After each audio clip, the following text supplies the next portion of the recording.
A cor canela ocupa as cidades, afetos e povos indígenas no contexto urbano. De acordo com o censo de 2010, existem hoje no país 305 etnias indígenas que falam 274 línguas. Ou seja, são várias cosmovisões e distintas formas de viver e existir. Ainda segundo os dados do IBGE, 42% da população indígena vive fora de terras indígenas, sendo 36% dela em áreas urbanas. Apesar desses dados, uma das memórias escolares mais comuns relacionadas ao Dia do Indígena são das crianças pintando ou montando um cocar ou fazendo um desenho de uma oca. Nos filmes ou novelas, a imagem de um indígena genérico se mantém, o que consolida uma visão hegemônica sobre o indígena, não respeitando as pluridiversidades étnicas e cosmovisões existentes no país. Porém, neste texto, quero explorar um outro componente, por isso pergunto: o indígena deixa de ser indígena por estar fora de suas terras? A identidade é um rótulo que se perde por não corresponder à visão da ideologia dominante? Em todo o país, as terras indígenas são alvo de projetos de infraestrutura governamental, mineração, desmatamento e ou instauração de barragens, ações que têm como motivador a maior extração de recursos e reprodução do capital.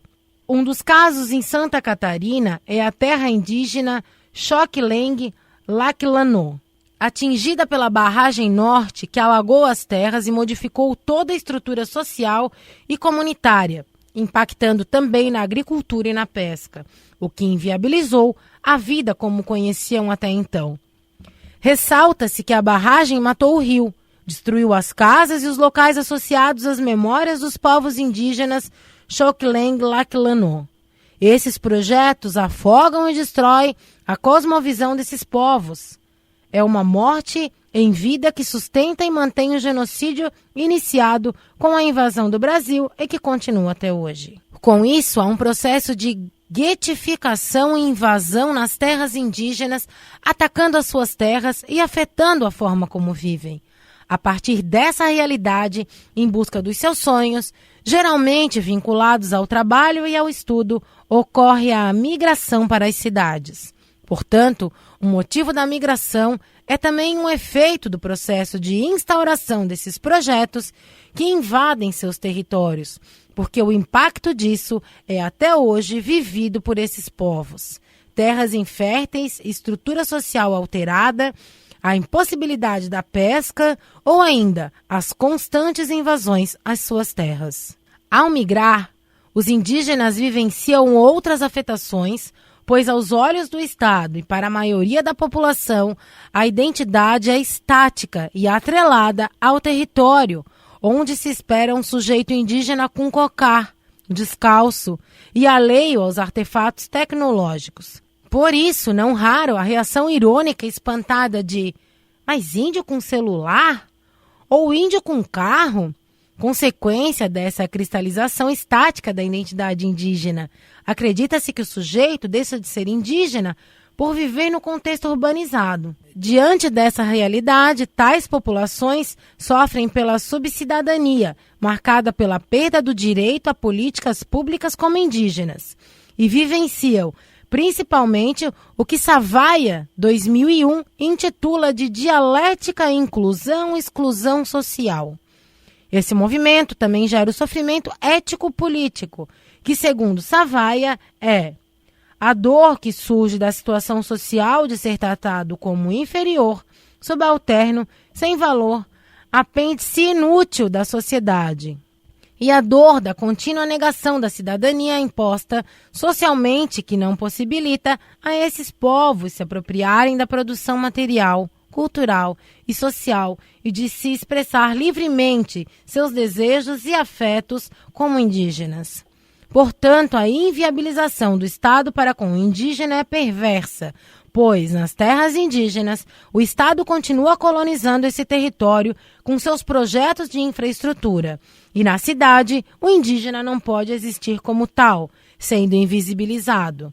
Isso é reforçado pela ideologia colonialista e colonizadora de que o indígena é somente indígena dentro dessas terras. A cidade é um local para se viver e uma dimensão de constituição humana. Uma mediação para os sonhos e objetivos. Sendo assim, ela não é constituída apenas por construção ou ruas. A cidade interage com seus sujeitos e eles com ela. Como afirma Ítalo Calvino, a cidade se repete e, no caso de algumas cidades de Santa Catarina, a repetição é o discurso do colonizador europeu que ocupa esse contexto. Temos que questionar para quem são feitas essas cidades, quem elas representam, que histórias elas contam. E ao questionar que afetos são produzidos nesse local, compreendemos que elas desejam que vivam aí. O contexto urbano os inclui perversamente, afetando seus corpos e gerando afetos tristes como a vergonha, a humilhação e saudades, que compõem um sofrimento ético-político. Na flutuação de ânimo, de medo e esperança, par indissociável para o filósofo Spinoza, esses sujeitos migram para as cidades. Medo de não ter possibilidade de realizar seus sonhos ou de não ter emprego e na esperança de conquistar um trabalho, estudo ou uma casa. Movimentam-se pelo seu bem-estar, mas encontram um espaço que não lhes permite a possibilidade de ser indígena. Já a vergonha é um dos afetos que indicam a forma como a ideologia dominante narra a história do vencedor e demonstra a continuação de uma colonização, mas agora não mais com armas, e sim por meio dos afetos. No caso dos indígenas, a ação em questão é ser indígena. É sua ancestralidade, história, povo e identidade. E os outros são os brancos, que nesse caso vivem nas cidades, que em sua maioria, no caso de Santa Catarina, são de ascendência europeia e colonizadores das regiões. Ruas, festas típicas, dialetos, tradições compõem toda uma estrutura social que mantém a memória daquele que colonizou o Estado. A colonização não acabou, pois os indígenas continuam sendo colonizados. Nesse caso, de forma afetiva, por meio da inclusão perversa. Apesar disso, a cor canela existe e luta para perseverar na existência das cidades de Santa Catarina. Precisamos nos manifestar e movimentar esses espaços para além da ideologia dominante, criar lugares de suspiros afetivos, alegres, que permitam que todos os povos vivam como sua singularidade. Flávia, formada em História e Psicologia pela Universidade Regional de Blumenau, FURB, mestra em Psicologia e doutora em Psicologia Social pela Pontifícia Universidade Católica de São Paulo, PUC São Paulo, e fez doutorado sanduíche na Universidade Salamanca.